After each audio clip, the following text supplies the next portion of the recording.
Tuwa si Daddy. Hi guys, it's me, your Tita Laika.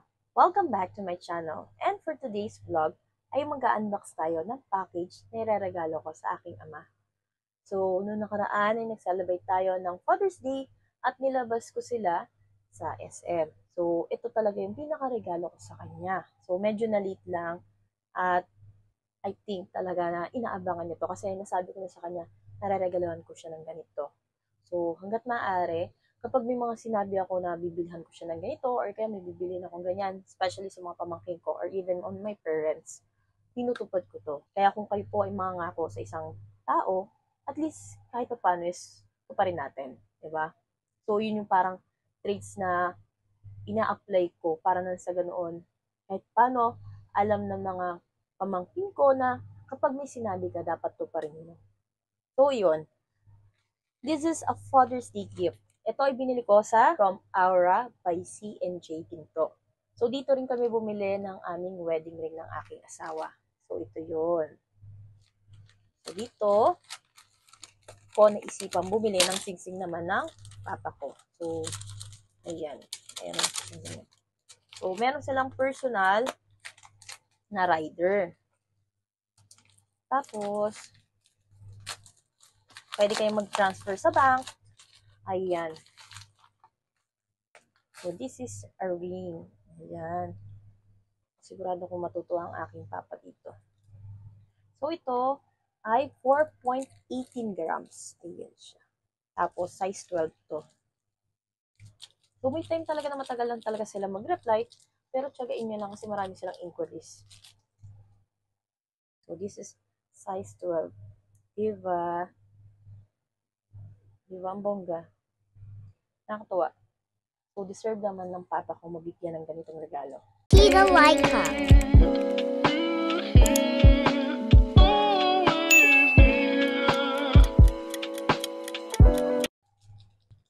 Baka yung iba mag-comment dyan na like stating na sana all or kaya sana yung papa ko ganyan. May sasabihin ako sa inyong kwento na kung saan yung papa ko before, he is lulubog, lilita. There are times na uwi lang siya kung kailan niya gusto. But despite of that, yung may time talaga ng kabataan namin na halos wala talaga siya. So, syempre mabarkada siya. And so, medyo naging stable na lang siya sa amin, or especially sa akin, ng pag-stay, medyo may edad na siya. And for us, na magkakapatid, hindi sumama yung loob namin kasi kahit na lagi sinasabi ng mama ko na or ng mga kamag-anak namin na yung papa mo, pasaway, ganyan. Pero, at the end of the day, sasabihin ng mama ko lagi na, yung papa mo yan, kahit anong mangyari, papa mo yan. Kaya, kayo, as parents, kung ano yung tinatatak nyo sa anak ninyo, yun yung matatandaan nila at pangahawakan nila hanggang sa pagtanda. And for us naman po na mga anak, syempre tumatanda na kayo, I know, may mga guilt or mga galit din tayo kahit paano na hindi pa nag-heal sa puso natin. Pero, tatandaan ninyo na napakaswerte ninyo, especially kung nandyan pa yung parents ninyo. Kung hindi man nagre-reach out yung parents ninyo sa inyo, as anak, kayo yung mag-reach out sa parents ninyo. Para nang sa ganoon, is maging mas maayos yung pagsasama ninyo or pakikisalamuhan nyo sa isa't isa. Bata rin kayo lumaki din kayo na naghahanap ng pagmamahal ng mga magulang. So, kung kaya nyo ibigay yung pagmamahal na yon habang bata sila, or kaya nyo silang spoiled, or kaya nyo iparamdam yung pagmamahal nyo in so many ways, ipakaramdam nyo at ipakita ninyo. Kailan nyo sasabihin mahal nyo sila? Pag wala na sila? Kailan nyo sasabihin na pinapatawad na kita? Kailan mo sasabihin na mahal kita? Or kailan mo sasabihin yung mga katagang gusto mong sabihin sa kanya pero huli na ang lahat? So, hanggat andyan yung parents ninyo, pakita niyo yung pagmamahal ninyo. It's not too late to say sorry sa mga parents naman din po, and it's not too late to reconcile po. Alam niyo yun? Kapag mahal niyo naman din po ang isa't isa, eventually po yan, yung galit or kaya yung hinanakit na meron tayo, maghihil po yan. This is an advice syempre iba-iba tayo ng sitwasyon sa buhay, iba-iba kung paano naging broken family kayo, or iba yung sitwasyon or trato or samahan ninyong mag-ama or kaya mag-ina. Pero, alam niyo yun, mas masarap talagang mabuhay kapag okay ka sa pamilya mo. And I really hope, kung napapanood mo yung video na to at medyo may problema kayo sa parents ninyo, I hope na sana dumating yung point na magkaintindihan kayo sa parents. Diba? Mas masarap pa rin po na bago ka umakyat sa langit, I mean, okay kayo ng anak mo.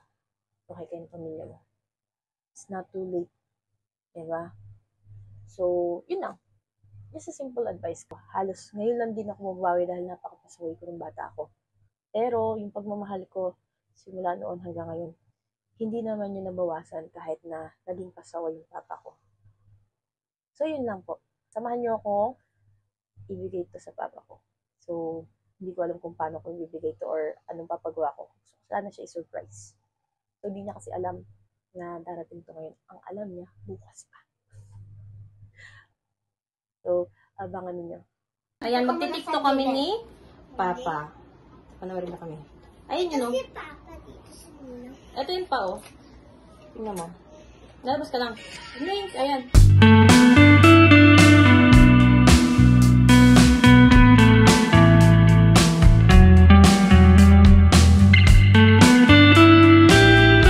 Isang try lang naman. Lalabas ka ganon. Ayan, yung sa isa. Father, yes. Tas, gano'n. Ganda ni Tita Laika. Wow! Nakamerienda ka na. Bakit kami? Ayoko. William? Kasi yun sasabihin yung what you gonna do. Yan! Lalo mo si Papa. Dito ka lang pa! The following.